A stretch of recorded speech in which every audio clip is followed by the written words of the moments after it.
You're listening to the Cyberwire Network, powered by N2K.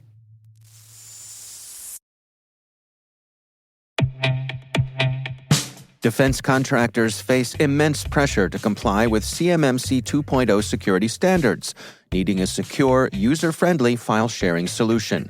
Kiteworks, a FedRAMP moderate authorized solution, supports nearly 90% of CMMC 2.0 Level 3 requirements, reducing compliance effort and cost. Kiteworks leverages a zero-trust framework for swift compliance and offers a secure platform for defense data protection needs, with advanced security features and ease of use. Its intuitive UI, mobile apps, and centralized policy management simplify administration. Accelerate your CMMC 2.0 compliance and address federal zero-trust requirements with Kiteworks' universal secure file-sharing platform made for defense contractors. Visit kiteworks.com to get started.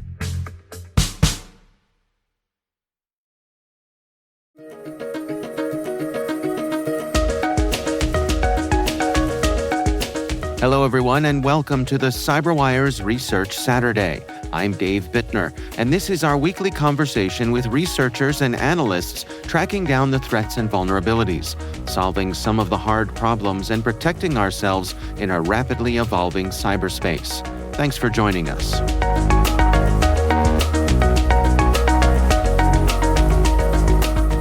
I worked on a piece a few months ago called SMS Sender, and that was a particularly interesting one because we believe it was used in a variety of USPS SMS spam campaigns, which I don't know about you, but I've certainly seen a whole lot of those over the past few months.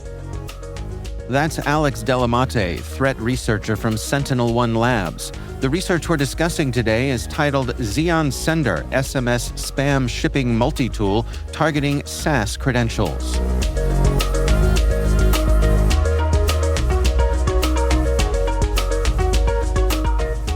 So they're quite a nuisance. If I could just interrupt you, forgive me, that I have to say, reading through this research, this was one of the first times in a long time that I can think of myself actually getting agitated as I was reading it because of I think the disdain that we all share for these SMS spammers. Absolutely. Yeah, it's a nightmare. I mean, there's such little filtering that we, the end user, can do compared to something like email. So it really is a nuisance. Yeah. Well, continue taking us along the pathway here for how this got to be something that you took a closer look at. Sure. So I looked at some of the behaviors that the SMS Sender tool was using, and I wanted to see if other tools were using that as well. Because, it seems unlikely that such a simple script like SMS Sender would be the only tool in spam threat actors' toolboxes. And it turns out that it is not. And I stumbled on Xeon Sender, which is another tool of a similar nature, although it targets far more service providers. Well, describe to us what exactly Xeon Sender entails here. What are its capabilities? It is capable of using credentials from software as a service providers that do SMS sending and sending bulk messages using those valid credentials. So it doesn't remove the barrier that actors face where they would need to obtain valid credentials that have been authorized to send SMS messages, which are actually subject to federal regulations in most places of the world, including the United States and the European Union. Yeah, that was a really interesting point as I was reading through the research here, that there are some barriers to entry if you want to be in the business of sending out SMS messages. Exactly. And I think that the easiest way to go for many of these actors is most likely to find valid credentials from organizations or individuals who have already gone through the registration process. So is my understanding then that suppose that I'm someone who wants to go about doing this, I want to send out some bulk SMS spam, and I have gathered up some legitimate credentials for some of these legitimate services that do this. Is Xeon Sender then a tool that just kind of fills in that middle part for me. It takes away some of the technical barriers that I might be up against. Exactly. The author or the developer, whoever made this tool originally, integrated several APIs to make it very easy and kind of uniform across the different service providers. For example, all of them require the same basic material, which is an API key, the secret key. In the case of AWS SNS, it requires the AWS region. And there are some other proprietary fields for a couple of the SaaS providers targeted. But overall, it's fairly uniform. You put in the API credentials, and then you add the message contents, the type of spam message that you want to send. And then you have a list of recipients, and then it blasts it away. Take us through some of the history here. You did some digging on a bit of the background. Yeah, so I looked into distribution of this tool, and it was kind of interesting. As many cloud attack tools and general hack tools are distributed, it was found on Telegram. It's been credited to multiple authors who made absolutely no changes to the code that are material. They really just slapped their name in there. No honor among thieves. Exactly. A payday's a payday, I guess. But That's right. Yeah, I guess they're building that brand. But I also found it on some hacking forums. There was one where the administrator had kind of lauded it and given it lots of praise, saying it was a very useful tool. So it's been out there for a while. So I think it's reasonable to believe that it is an effective tool and that people are using it. And, as we've mentioned before, we certainly get enough of that SMS spam. It's happening. Yeah. Has it evolved over time? Have they added any sophistication, or has it stayed pretty much the same? This is where it's very unusual to me. It has stayed effectively the same. There's been no updates to make it a better tool, even though, just me as an amateur dev, reverse engineer looking at it, I could see some serious improvements. They've made no effort to do that. Interesting. And how do people pay for the use of this? Well, as far as I can tell, they have all been open source. It's just a script, you can just run it. I'm not sure if anybody is actually profiting or licensing off of it. So it's an interesting case.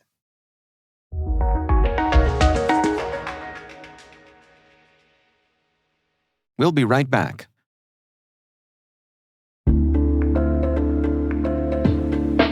Hey everybody, Dave here. Have you ever wondered where your personal information is lurking online?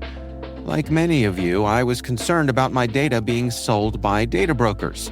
So I decided to try Delete Me.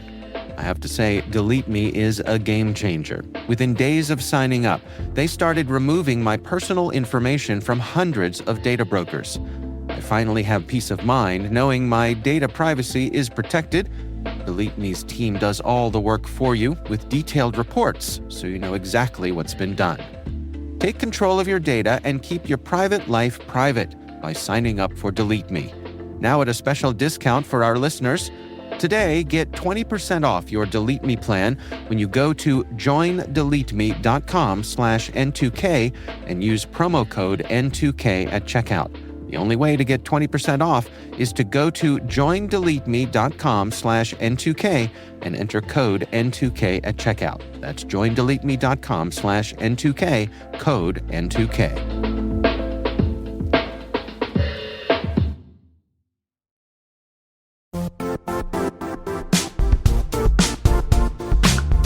When it comes to ensuring your company has top-notch security practices, things can get complicated fast. Vanta automates compliance for SOC 2, ISO 27001, HIPAA, and more, saving you time and money. With Vanta, you can streamline security reviews by automating questionnaires and demonstrating your security posture with a customer-facing Trust Center. Over 7,000 global companies like Atlassian, Flow Health, and Quora use Vanta to manage risk and prove security in real time. Our listeners can claim a special offer of $1,000 off Vanta at vanta.com/cyber. That's VANTA.com/cyber for $1,000 off Vanta.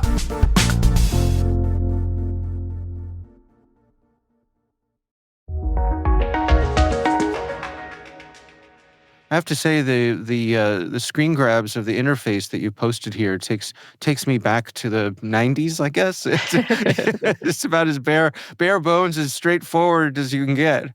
Yeah, I kind of like it. It's a comforting old terminal kind of feel. Lots of Right, colors too. right. So, what are ways that people can detect this? I mean, if I'm someone who has a legitimate SMS generating account with one of these services, and somehow someone who's up to no good gets my credentials, is it going to start throwing red flags for me? Hopefully it will. It really depends on the service provider that you're using. And I don't have exactly have visibility into every service provider's detection capabilities. But what I would look for if I were a defender in this position is looking for changes to sending quotas and looking for lots of activity, sudden spikes. There should also, in theory, be, I think it would be plausible that organizations would have lists of customer contacts that they would use for legitimate bulk mailing campaigns. And perhaps this would deviate from those norms by sending to numbers that were not listed in your customer relationship management software. So, again, this is kind of abstract thinking, but if you're an organization like that, maybe you could set some alarms for a whole bunch of activity to numbers that were not associated with existing customers. Mm. Do we have any sense for who was initially behind this, or perhaps even what part of the world this came from? I don't for this specific tool, no, but I can say that this type of activity aligns with a lot of the other kind of, I would say, lower skilled actors who build cloud hack tools. And we've seen a lot of activity from those folks coming out of Africa, especially Nigeria, and Northern Africa, as well as Southeast Asia. So lots of developing world activity. I've also, in the case of SNS Sender, found activity suggesting that the developer was from India. So again, developing parts of the world with lots of access to technology. Yeah. There was some additional functionality in here that you noted, like the ability to check accounts and generate phone numbers and things like that. Can you take us through how that functionality fits into the usage of this sort of tool? Sure. So there is an account checker tool that will just validate the credentials. For example, maybe an actor finds a list of a whole bunch of Twilio credentials. They can then use that module to validate whether they are good credentials before trying to blast out a campaign and possibly setting off alarms. Hmm. There's another tool that is a phone number generator, which is effectively brute forcing phone numbers. If I were an attacker, that would not be my first choice. But I suppose if you are already exhausting all of your lists of legitimate phone numbers, that could be a valid route to take. Hmm. And then the last feature that I saw was a phone checker, which will check APIlayer.com. It's a very strange website name, but it apparently provides a service where you can verify or validate whether a telephone number is real. Huh. Because we want to make it easier for these folks. Exactly. It's all about automation and making things easier. Right, right. How do you rate the sophistication of these scripts? I mean, how bulletproof is this for an unsophisticated actor to use? It's not highly sophisticated, and not all of the code is actually functional, too. There Hmm. are parts that it looks like it was unfinished, and I'm surprised that nobody has picked up on that yet. But yeah, this is definitely a lower sophistication actor who put a lot of time and care into making a viable multi-tool. There's Mm. definitely a lot of work they could do, though. Yeah. So, what are your recommendations then? I mean, for folks who are tasked with protecting their organizations against this kind of thing, do you have any suggestions? I would suggest keeping an eye again on the changes to account settings related to sending bulk SMS and keep an eye on the amount of messages that are being sent from your organization. Just look for anomalies in that space, and you can use that to identify outliers that could indicate a spamming campaign.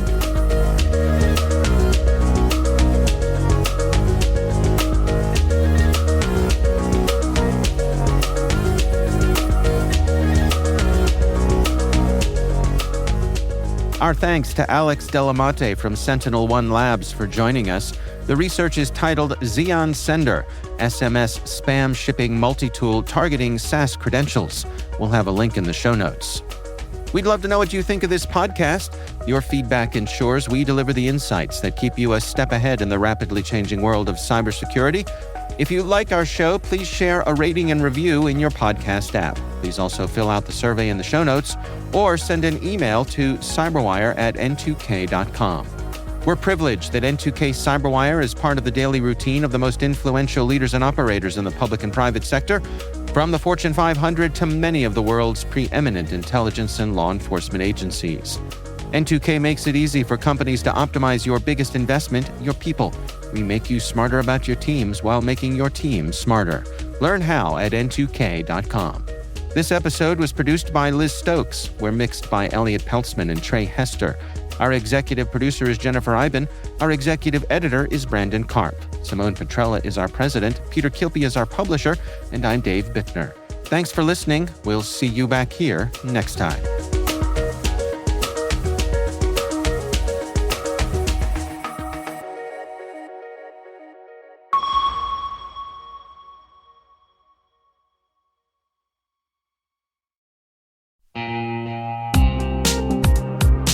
This September 18th and 19th in Denver, a tight community of leading experts is gathering to tackle the toughest cybersecurity challenges we face.